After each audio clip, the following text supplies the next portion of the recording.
Remember মনে রাখবেন, in this world এই পৃথিবীতে ইনি নো ম্যান আওয়ার আইডল, কোনো মানুষ আমাদের আইডল হতে পারে না, আদর্শ হতে পারে না। কোনো গায়ক গায়িকা, নায়ক নায়িকা, কোনো সেলিব্রিটি, কোনো ভাইরাল ইস্যু ম্যান, কোনো ভাইরাল ইস্যু ম্যান যে ফেসবুক কাঁপায়, যে যে ইস্যু নিয়ে ফেসবুক কাঁপায়, যে ব্যক্তি যে ভাইরাল হয়, তিনি আমাদের আদর্শ হতে পারে না। কোনো টিচার, ইউনিভার্সিটি টিচার, তিনি ইনি no man teaching our idol, কোনো টিচার আমাদের আদর্শ হতে পারে না, কোনো মানুষ আমাদের আদর্শ হতে পারে না পৃথিবীতে। শুধুমাত্র কেবলমাত্র একমাত্র আল্লাহ মুহাম্মদ সাল্লাল্লাহু আলাইহি ওয়াসাল্লাম, তিনি আমাদের idol, our idol of everybody prophet Muhammad সাল্লাল্লাহু আলাইহি ওয়াসাল্লাম। কেবলমাত্র শুধুমাত্র একমাত্র মুহাম্মদ সাল্লাল্লাহু আলাইহি ওয়াসাল্লাম, তিনি আমাদের আদর্শ, তিনি আমাদের আইডল, তিনি আমাদের আদর্শ। তিনি ছাড়া আর কোনো মানুষ আমাদের আইডল হতে পারে না। রাব্বুল আলামিন বলেন, যাকে আদর্শ গ্রহণ করার জন্য রাব্বুল আলামিন হুকুম করে দিয়েছেন,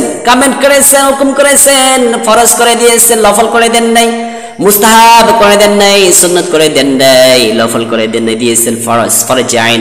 যার আদর্শ ছাড়া আখিরাত বোঝা যায় না, যার আদর্শ ছাড়া রাব্বুল আলামিনকে খুশি করা যায় না। রাব্বুল আলামিন বলেন, লাকাদ কানা লাকুম ফি রাসূলিল্লাহি উসওয়াতুন হাসানাতুন লিমা কানা ইয়ারজুল্লাহা ওয়া يرجو الله واليوم الآخر وذكر الله كثيرا।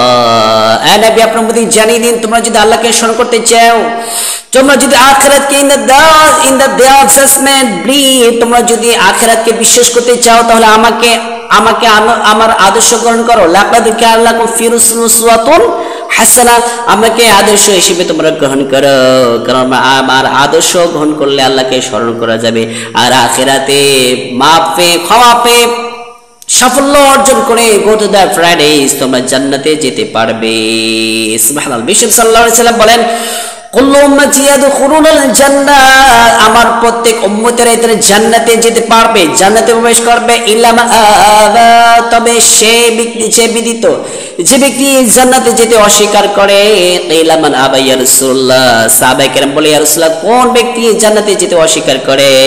বিশ্বনবী সাল্লাল্লাহু আলাইহি সাল্লাম বলেন, মান আতানি দাখালাল জান্নাহ, যে ব্যক্তি আমাকে অনুসরণ করবে, আমার আদর্শ গ্রহণ করবে, সে ব্যক্তি অবশ্যই জান্নাতে যেতে পারবে।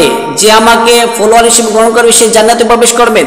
ওমান আসানি ফাকাদ আবা, আর যে ব্যক্তি আমাকে অবাধ্য হয়, যে আমার আদর্শ গ্রহণ করে না, সে ব্যক্তি যেন জান্নাতে যেতে সে যেন অস্বীকার করে। নাউযুবিল্লাহ। বিশ্বনবী সাল্লাল্লাহু আলাইহি সাল্লাম বলেন, আবতাহিজু, সাবরা, তোমরা আনন্দিত হও, অবশ্যই তোমরা সুসংবাদ গ্রহণ করো।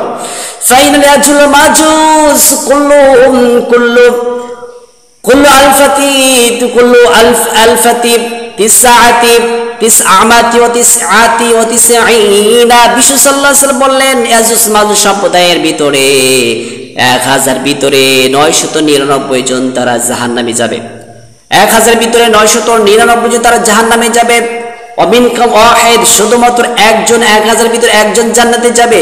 বিশ্বনবী সাল্লাল্লাহু আলাইহি ওয়াসাল্লাম সাহাবায়ে কেরাম বলে, ইয়া রাসূলুল্লাহ, কোন সেই সুসংবাদ ব্যক্তি, কোন সেই আনন্দিত ব্যক্তি, কোন সেই সৌভাগ্য ব্যক্তি, যে ব্যক্তি জান্নাতে যাবে? 999 জন, 1000 ভিতরে 999 জাহান্নামে যাবে, একজন শুধুমাত্র অমিনকুম ওয়াহিদ, একজন জান্নাতে যাবে। কে, কোন ব্যক্তি? ইয়া রাসূলুল্লাহ। বিশ্বনবী সাল্লাল্লাহু আলাইহি ওয়াসাল্লাম বলেন, মান আতানি দাখালাল জান্নাহ, এর ভিতরে যে ব্যক্তি আমাকে অনুসরণ করবে, আমার আদর্শ গ্রহণ করে নেবে, সে ব্যক্তি অবশ্যই জান্নাতে প্রবেশ করবে। সুবহানাল্লাহ। তার মানে রাসূল সাল্লাল্লাহু আলাইহি ওয়াসাল্লাম আদর্শ ছাড়া কখনো কোনো মতেই কোনো কাজ কর্ম মাধ্যমে আপনার আল্লাহ তাআলার কাছে কোনো আল্লাহ তাআলা ইবাদত গ্রহণ করবেন না। আমরা যা কিছু করি না কেন, ইসলামী শরিয়াতে যত বিধিবিধান আছে, এই বিধিবিধানগুলো যদি বিশ্বনবী সাল্লাল্লাহু আলাইহি সাল্লামের আদর্শ অনুকরণের মাধ্যমে, তার সুন্নাত পদ্ধতি, তার নিয়ম পদ্ধতি অনুযায়ী আপনার আমল যদি না হয়, তাহলে আল্লাহ তাআলার দরবারে কখনো আমার ইবাদত কবুল হবে না। এই জন্য বিশ্বনবী সাল্লাল্লাহু আলাইহি সাল্লামকে জানিয়ে দিল, নবী আপনি উম্মতকে জানিয়ে দেন, ওমা আতাকুমুর রাসূলু ফাআখুযু ওমা নাহাকুম আনহু ফান্তাউ ওয়াত্তাকুল্লাহ ইন্নাল্লাহা শাদীদুল ইকাব। আমার নবীজি যা এনেছেন দিয়েছে তা তোমরা গ্রহণ করো, আর যা তোমাদেরকে নিষেধ করে তা থেকে তোমরা বর্জন করো। তোমরা আল্লাহকে ভয় করো, কারণ রব্বুল আলামিন কঠিন শাস্তি প্রদানকারী।